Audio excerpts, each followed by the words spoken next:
Sebab motor ni boleh katakan semua standard lagi. Hari ni saya nak review sebiji motor Kawasaki Ninja 650. Untuk motor ni tahun 2023, manufacturer dan juga register. Harga selling price dengan harga RM23,800 sahaja. Mileage pun rendah lagi, baru 31,000. Nanti kita akan sharekan sekali dengan loan package untuk motor ni. So, motor ni dah datang sekali dengan bobin dan juga phone holder. Sebab motor ni boleh katakan semua standard lagi. So, sekarang ni saya nak belanja sikit bunyi Kawasaki Ninja 650 ni macam mana.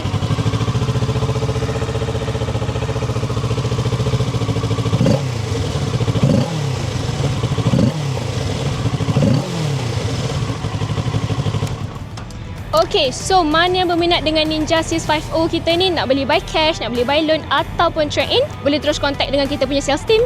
Saya rasa itu saja. Your Right We Care. Kita jumpa lagi. Bye-bye.